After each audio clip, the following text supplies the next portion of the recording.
Blockchain, life on the ledger. We can make money off your life, the data of your life, even when you have no money of your own.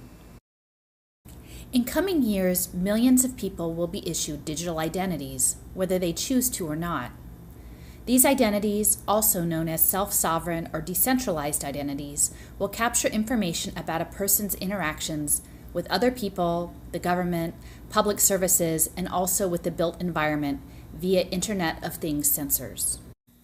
Examples of the Internet of Things, or IoT, include smartphones, tablets and laptops, smart utility meters, trash cans, streetlights, sensors embedded in bikes, street furniture, playground equipment and pavement, easy pass transponders, barcodes, QR codes, and RFID chips embedded in ID and payment cards, and even in a person's body.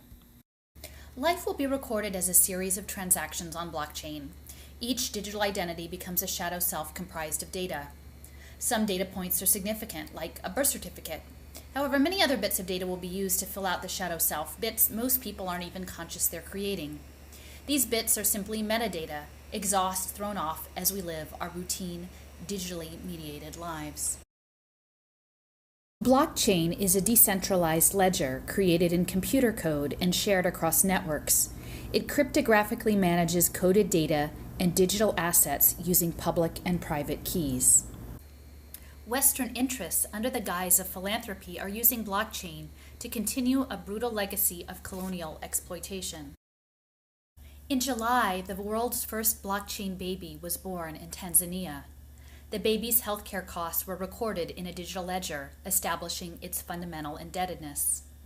Aid Tech, an NGO, assigned baby and mother digital identities. Farm Access, another NGO, added the first round of data, logging their development aid provided prenatal care on blockchain. Global philanthropic interests are using blockchain to undermine local control regarding aid distribution. This enforcement mechanism of programmable money perpetuates the false notion that recipients of resources cannot be trusted to make independent decisions about their lives and what is best for their communities. NGOs assert blockchain is needed to secure the development aid supply chain against fraud. In this way, blockchain may be considered the newest paternalistic financial control mechanism, one that ultimately serves to concentrate wealth, data, and human activity in the hands of financiers, who attempt to mask the brutality of this social control and surveillance program through strategic use of language around accountability, transparency, and impact. Authorities register transactions such as these in order to claim returns on human capital investments. Care is not offered as a fundamental human right, but conditionally.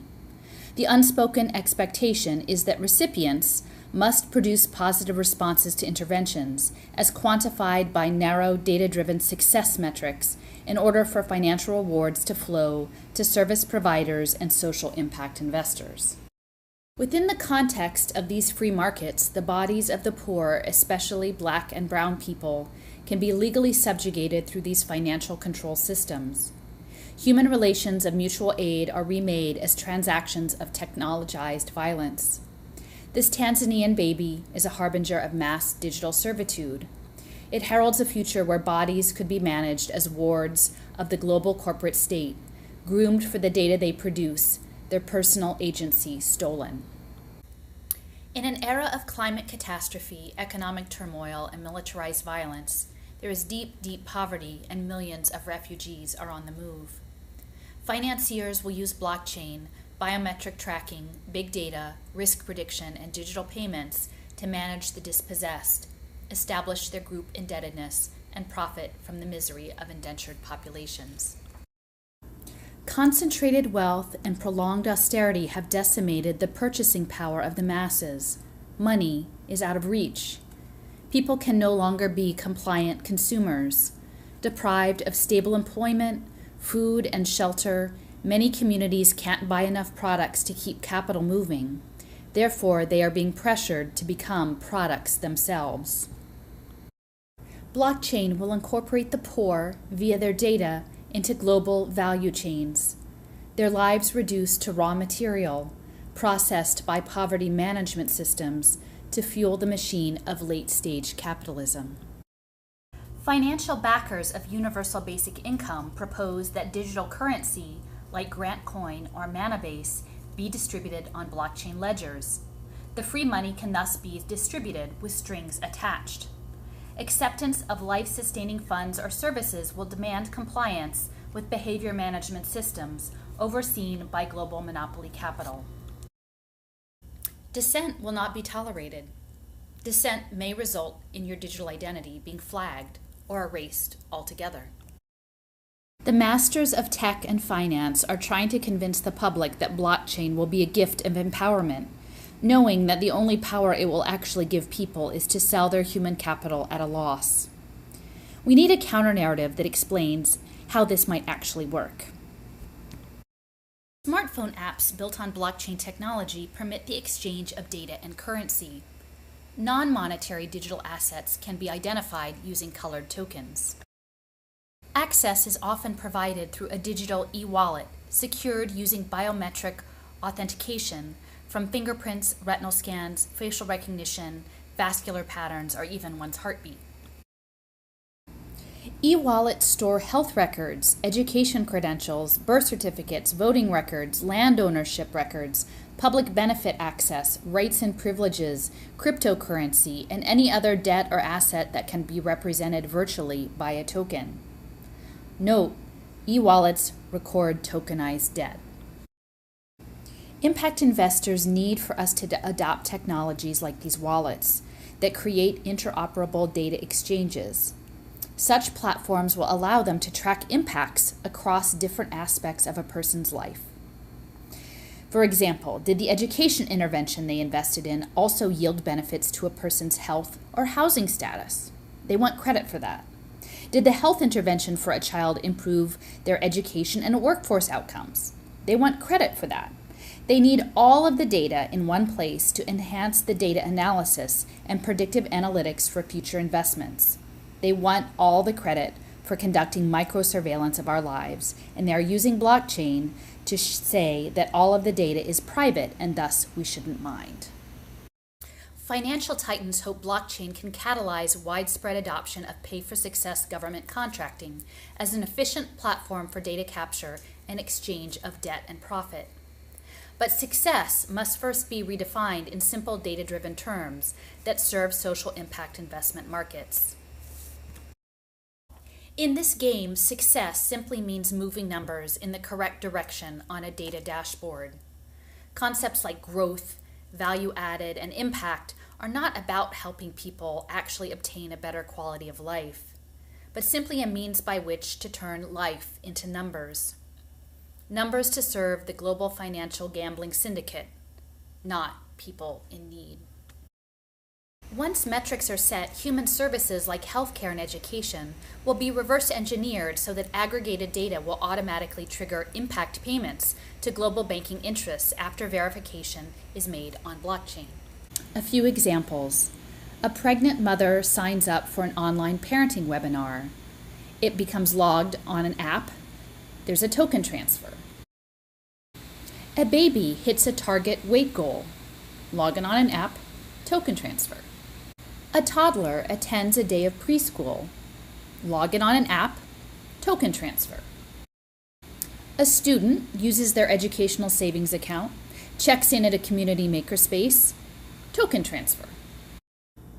An opportunity youth, a high school dropout, as yet unemployed, is awarded an industry credential, token transfer. A pre-diabetic patient meets their Fitbit target for the month, token transfer. A person who has been incarcerated completes an online behavioral therapy program, token transfer.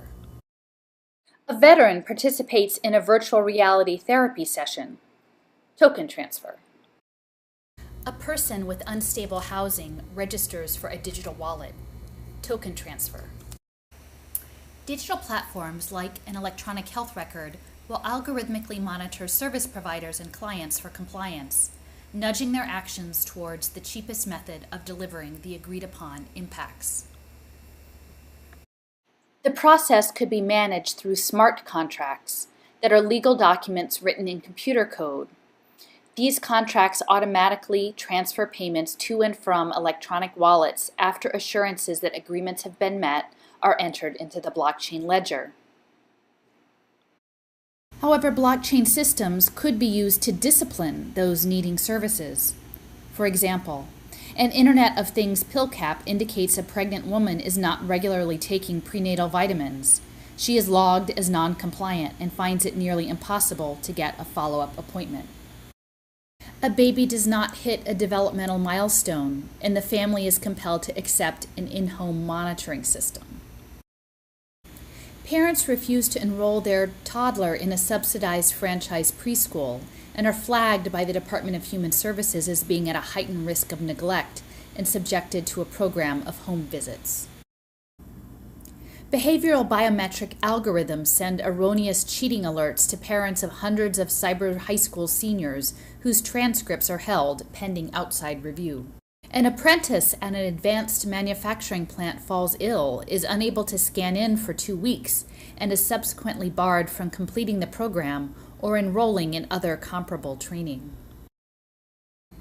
A diabetic patient falls and twists her ankle. Unable to meet the activity level required by her fitness tracker, her insurance company denies her claim to cover replacement therapeutic shoes. A person who is incarcerated completes their online education modules but does it inconsistently. This triggers a problematic behavior code that results in the person being denied parole. A veteran finds that virtual reality goggles prescribed to treat her chronic depression instead make her feel ill and disoriented. After discontinuing the assigned treatment protocol, she has refused access to other non-digital therapies. An elderly man who has unstable housing misplaces his smartphone, and even when he has it, he gets anxious about using the benefits app. He often goes hungry because he is nervous about being turned away at the community feeding center. Tokenizing human behavior so that it can be placed on blockchain and subjected to control by algorithms is a dehumanizing process grounded in digital surveillance and micro-oversight. It pushes social and financial relations onto devices to ease collection of impact data for pay-for-success contracts. Ruthless financiers oversee at arm's length systems that have been structured to break people and then profit from so-called fixing the victims on the cheap, awarding them sub-market pay for their labor and supplying just enough income to keep them from dying. Meanwhile, complicit nonprofits and benefit corporations beholden to corporate philanthropy provide quote-unquote successful services that will push volumes of data onto blockchain. They will work hand in hand with the government to outsource public services through pay-for-success contracts. Entities like Strive Together, a national partnership program, will be one of those gearing up to coordinate wraparound services for so-called community schools. That is simply how this machine will work.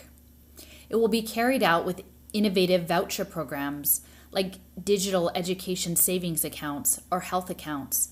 Digital wallets will serve as gatekeepers, controlling access to public services and monitoring all of the data to determine what quote-unquote works. As the grip of big data tightens, global finance enthusiastically pitches blockchain as a way for precarious workers to mine value from their souls. They want to frame it as a choice. Become an entrepreneur, curate your precarious life, and sell your personal brand to targeted marketing campaigns and philanthrocapitalists. Meanwhile, the government and their private security consultants would monitor your digital footprint for evidence of disillusionment and dissent, adjusting your opportunity score accordingly. Would the poor have a choice about how their blockchain data is accessed? Can the masses refuse to be reduced to an impact metric? Will the wealthy be the only ones to be able to lock down their data ownership in perpetuity? With Swiss bankers, venture capitalists, technology interests, and foundations plotting out futures for blockchain babies, a counter-narrative is required. These are my musings on what it might mean to live life on the blockchain ledger. Picture a warehouse, one with infinite storage capacity. Everything in it is index searchable and ready for analysis. A child's first set of shelves in their warehouse is populated with data from family members. That data determines a baby's initial human capital score. Systems crunch the data to predict the amount of services that will be required to fix the child to serve the needs of the machine, and therein lies the investment opportunity. Days and years pass with digital dust filtering steadily into each child's warehouse, off-gassed bits of data from the life monitoring technologies in their homes, classrooms, doctors' offices, libraries, cars, and even playgrounds. Layers of data build up, each bit insignificant on its own, the full value of the deposit realized only after it has become deep enough for mining. Where a person goes, how they travel, what they buy, what level of education they attain, what skills they have, the nature of work they do or don't do, the amount of debt they carry, the public services they consume, if they maintain their health, if they have problems with addiction, if their housing is insecure, if they have entanglements with the law, the relationships they maintain, their social network, layer upon layer growing deeper and deeper. Access to that data is through a locked door opened with a biometric key. Each door features an individual avatar and 3 numbers that change as new data is added. The first number is a risk score, a prediction about how closely the person will conform to social norms. The second number is an opportunity score, a prediction of how easily the person can be molded to meet those norms based on their response to past interventions. The third number is an impact score, a number representing the cumulative return on public investment that have been made in that indentured individual to date. The 3 numbers feed to a digital barcode. Next, imagine there exists an Uber warehouse that contains all of the other warehouses and is patrolled by automated AI investors with scanners looking to maximize profit on social impact investment portfolios. These capital for good AI investors roam the warehouse, scanning the variables on all the doors to determine whether or not an individual merits being added to a portfolio, and if so, what level of investment is possible. If you are a very wealthy person who has no need for public services, including public education, perhaps you turn off access to your numbers. This protects you from scrutiny, and your data never needs to be opened up to anyone. If you're a person who's managing but needs access to job opportunities or to upgrade your position, your numbers are open to field offers from investors, and if you obtain an attractive arrangement, you may be willing to sign on to a smart contract and negotiate how much access to your impact data you will allow. But say you're a desperately poor person, or even worse, a person with a low return on investment, perhaps someone deemed too risky. There is no profit in people who are labeled unfixable, and in such cases that door is left wide open in case an investor might wander in, look around, and offer some scraps of value in return for your data. Blockchain is not a tool of freedom, but rather one of discipline and domination. As a mechanism of social control, it will be used to push lean production. As a mechanism of innovative finance, it will intensify artificial intelligence-mediated algorithmic trading. As a mechanism of predictive profiling, it will amplify structural racism and escalate the ongoing oppression of Black and brown communities. While blockchain is presented as a perfect method by which to monetize the data of our lives, we must pause and consider if that is the type of life we actually want. Do we want to be isolated from one another, competing for increasingly scarce resources, our only relations tied to currency transactions? We can still choose to reject it. We can elect instead to build systems with open doors that unite us in community and care for the planet, rather than isolating us in piles of our own dehumanized data. We are more than the sum of our digital exhaust. It is time that we began a campaign of non-cooperation before the blockchain catches up with us. For additional information, go to wrenchinthegears.com.